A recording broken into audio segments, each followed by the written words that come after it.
So I got to make sure I have sound. Sound check. I hear sound.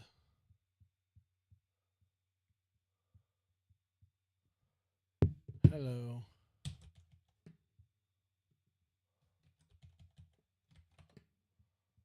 Sends that to everybody, I think. All right.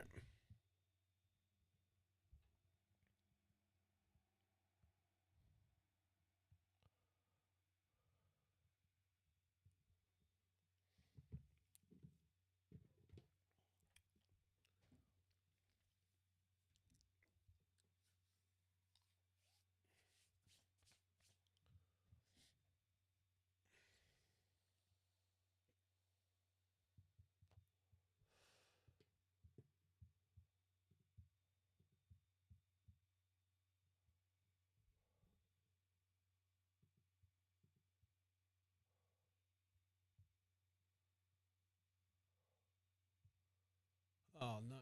Doesn't get rid of the blur. That's dope. That's dope.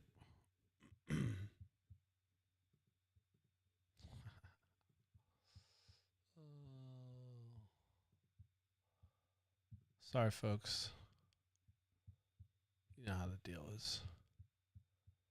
Where is the blur? There we go. There's your blur. All right, welcome. Welcome to Nightcap. My name's Nate. You know the deal. This is brought to you by Smash the Party. This is the platform where I yell and scream about shit that's bothering me, yada, yada, yada. Today, I promised I would get back on track talking about something somebody requested, and I'm not fully prepared to discuss it, but I'm going to kind of walk around the edges a little bit today because, to be frank, I didn't have any content. I got kind of down a rabbit hole of planning and technical mambo jumbo.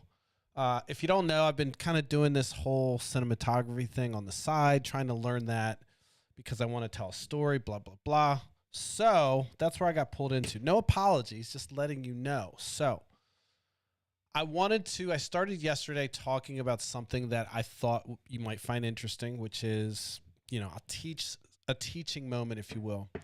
And I started talking about committees. Something else that's interesting about committees is that not only is that where legislation goes to die, but that's where legislation goes to be amended.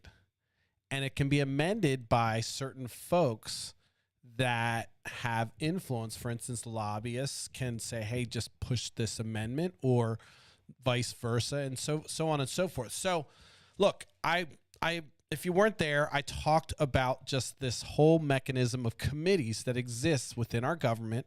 They're there. There's three different types. They're there to specialize and help folks become specialists and do special tasks.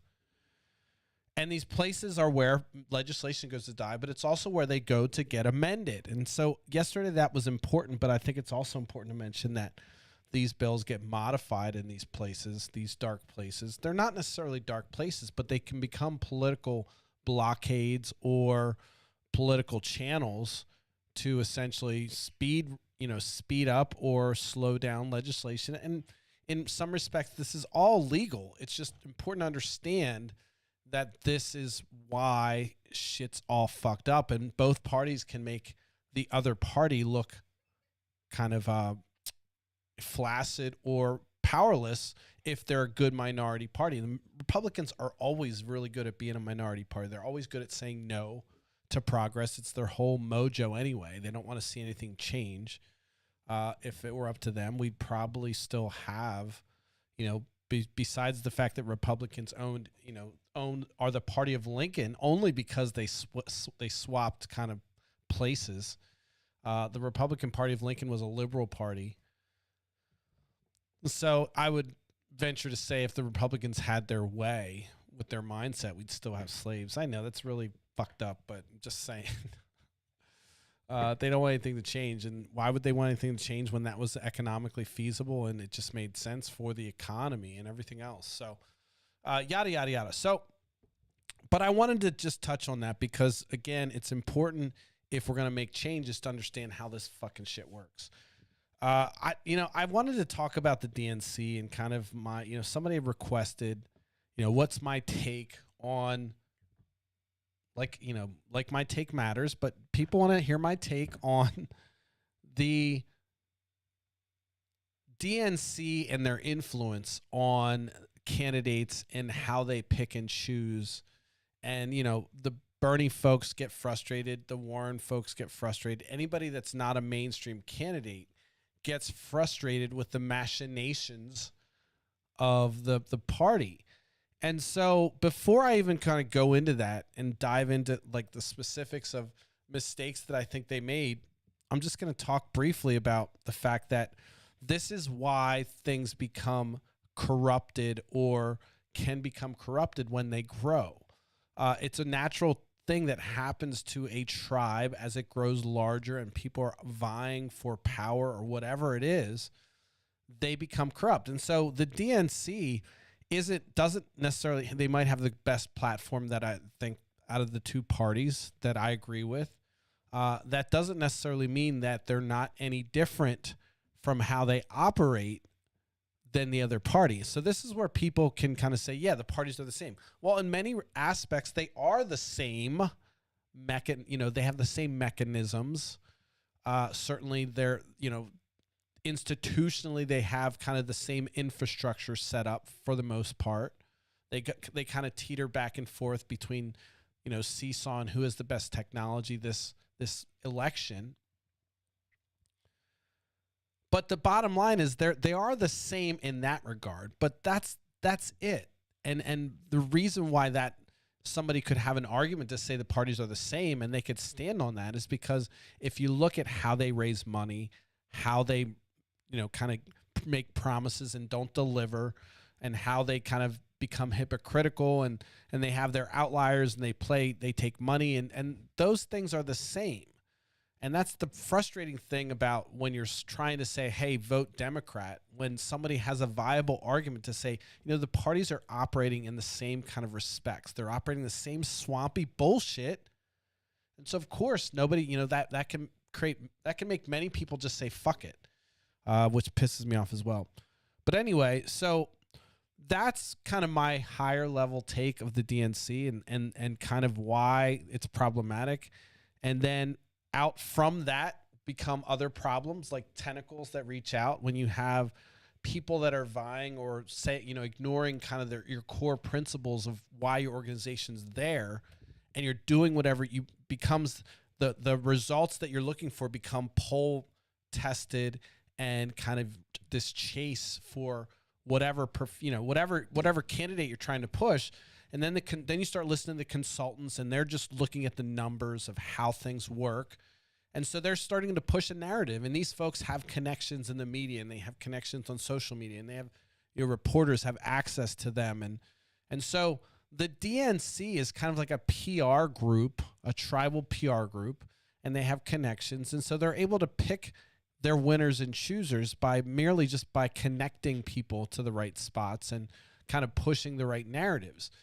And so, that's something both political parties will do. And so the thing that I'll tell you from my personal experience of this is that when I worked for the Obama campaign and then, kind of got recruited into the local Democratic Party, let's just say, and, they asked me if I wanted to run for something, and they asked me if I had anything in my past. I said, well, just normal stuff, which I did, but I said something to the effect, well, this happened. And it was something current, and it was something I was dealing with. And again, whatever, you can Google it. It's all good. And they were like, well, we can't really have any controversy. And so they kind of vetted me like that quickly, right? They said, well, that just we don't need that hassle. Of course, now, you can run with felonies, and, Donald Trump became president. So pretty much you can just say, I love America, and you pretty much qualified at this point. But so the reason I'm bringing that up is because there's this vetting process that happens as well that prevents maybe rabble-rousers or people that might be a little bit edgy from getting in at the low level. And so that's what I saw at the low level. Now, I just imagine that same thing exists in a more complex way, in a more, nepotistic way, in a more kind of ancestral way, where you're supporting those people that have gotten you there and helped you, and you help them. And so you've got deals to make. And so these type of things happen. And so Joe Biden, it was his turn almost. It was Hillary's turn when Obama came up through without the kind of the approval of the DNC. And so I think that the DNC learned from Obama. They learned that they can pick their candidate with more clarity by preventing and doing certain things that will make it hard for other candidates to get press. And so Andrew Yang, Yang found that out. Bernie, had his own monster, but still had to fight against upstream, against the narrative. Elizabeth Warren did as well. And so I'm not saying that the DNC is evil. What I'm saying is that these political parties are running on the basis of what's going to win. And they're not necessarily looking at the long-term effects of that, whatever effort it took to win that. And so I think that's where the Republican Party got pretty nasty and the RNC got really nasty in the dirt, because they just said, all right, fuck it, we're going to win at all costs. The Democrats are killing us on these things. We got to go after these things now, gerrymandering, and make this. So they're in a quagmire. But Democrats are also in this kind of weird place where they don't deliver, and so they kind of fall back and look like they're not doing things, even though they passed these bills that got a lot of, put all this money back into the economy and so forth. They don't get the credit for it because they're always kind of catching up. And so there's, I guess my point is that these parties, while they have the mechanisms of how they work are the same. And so the DNC is not necessarily corrupt. I don't think the RNC is necessarily corrupt unless they're taking money from Russia or funneling money illegally. I think they walk the edge of what's legal to push their candidate, and they look and they're so influenced by consultants that they kind of end up bubbled up because he was the sane, sound, preserved status quo that we needed. And that was the narrative that they painted, despite the fact that we would have been better off having, anybody else, Warren, Bernie, even. I would say Bernie would kind of be a close, honestly. Bernie's kind of getting up there too. But the point is that, so my comments about how the DNC operates is not that they're corrupt. It's not that there's a motive for them, but the organization in itself has lost sight of its end game. And so I think you need new leadership. You need a new strategy. But I think that it's going to take a lot for that to change that culture, especially when you've got that whole organization operating that way. And that's why I said at one point, just put Stacey Abrams in charge of it. Just don't fuck around. Put her in charge of it and let her clean house. Let her get rid of whatever and have her run it like she ran Georgia. And people are like, whoa, whatever. I mean, like, just that's what we need is we need someone to go, okay, yeah, you guys are doing shit weird. Obama came in, did this whole community outreach kind of approach to growing his community. And that was new and different. That's what pulled me in. It was kind of like this community. You felt a part of something. And that was his approach. So I think that you need to have a whole new leadership come in there, because we're now caught up in this kind of consultant-based, poll-driven, win at all costs without kind of sticking to whatever platform. Again, Republicans are doing it too. They're lost in their Trumpism. They've lost their way in Trumpism. Democrats tend to lose their way in process and fighting and trying to get back on top, as opposed to kind of really crafting a message of like, these guys are actually buffoons because they're not supporting this common sense thing that we all have and need, and it's going to help everybody. And by the way, it's the most conservative thing. Take the language right from them. I mean, there's all kinds of things I can say about the messaging, but again, the DNC is going to do what it's going to do. And I think what we saw happen is they went the safe route. You had a lot of never Trumpers coming in. I've fought and screamed about Elizabeth Warren, and they all claim that she was going to just let all the borders be open and all this crazy nonsense. They were still Republicans at heart, but they were never Trumpers. So at least, we could speak a language of, hey, this guy's an idiot. But I think the point I'm making is that I think the DNC, I'm not defending it at all, but I think that it needs new leadership. I don't think it's going to necessarily, I don't think it's a bad or negative organization. I think they're going to consistently push their populist candidate. And they lost before. So it's not like they win all the time when they pick and choose. Obama was the outside candidate and the DNC was Hillary. So, he ended up beating her out. So they don't always get their choice.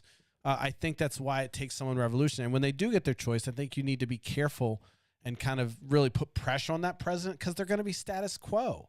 I've said it, status quo Joe, not very impressive.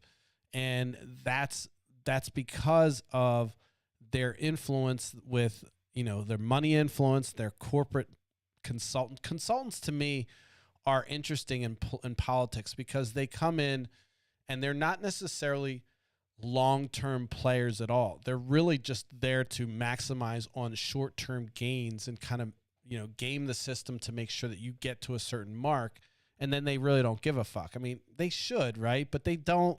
And I mean, think about it. If that's what your goal is, you're hired to get someone elected. You get them elected, you're paid. And so I just think you have this same kind of rat race going on with the talent pool of who's advising these people. And so you have this kind of short-term gain that just automatically pulls you in, sucks you into the system. And so this is why it's swampy. This is why politics is dirty. I think the DNC did us dirty by kind of not advocating and giving all of them the same access. I don't know how you do that. I don't know how you don't kind of shake hands and say, hey, Joe Biden, here's some wink, wink, nod, nod, because you did this for the party. And how do you get around that, especially when that's how these things are built?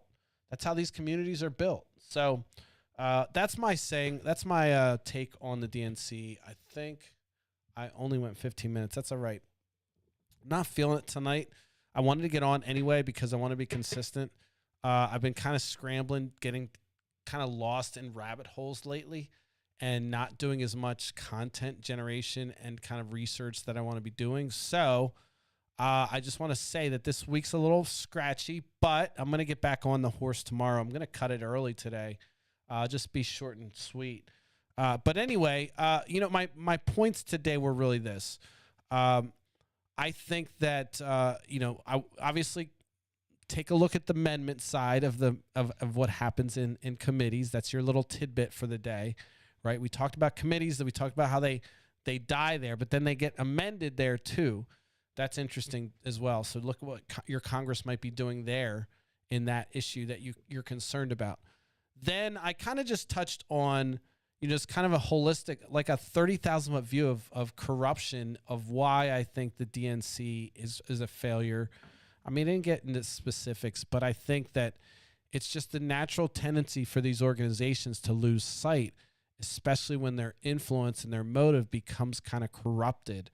And therefore, because it's corrupted, there's no fixing it. We can bitch and complain. Oftentimes, a groundswell like the Obama campaign will overtake what the DNC picks. Of course, they've learned their lesson from that. But I don't think they're all knowing. I think there's still time for an organization or an organized group of folks, a coalition, to take over that party and still push those agenda and take over both parties. I mean, I think there's common sense legislation that people are calling progressive that really should belong as a core principle of both parties when you want to try to solve the problems that we're in. So that's my take on it. I know it's not super spicy, but I was like I said, today was just a rough day for me. I was just reading and absorbing, and then kind of just got pulled into a rabbit hole of whatever Nate Bomberger gets pulled into. You know what I'm saying? It's that sponginess. Just got to sponge it up. And so I don't even know where I left off, but I learned a ton of shit today. And hopefully that'll add value to this stream in some capacity. By the way, again, thank you guys. You guys are awesome, and gals and everybody in between. I really appreciate all the support. I am not looking at views. Just somebody else asked me, like, my views are down. I'm not paying for views. I'm not pushing my views. So I don't really even care about my views necessarily right now. Just let somebody views it, one person. So there's a longer term play here. So just want to let you know, I'm aware that my views are like weird, but Facebook, like, as soon as you just like remove your credit card from them, they kind of decide, well, we're not going to push you into anyone's feed. So that's why I'm posting on multiple platforms. That's why I've been moving away from Facebook in general, just because I don't want to pay to play it for the rest of my life. And, you know, I got to get that TikTok and those reels going. Ugh, so much shit. But I'm in it to win it. I want to say thanks for everyone that's supporting me, all the content. I know some new content came in. My buddy John, you sent me some stuff that I'm going to follow through on.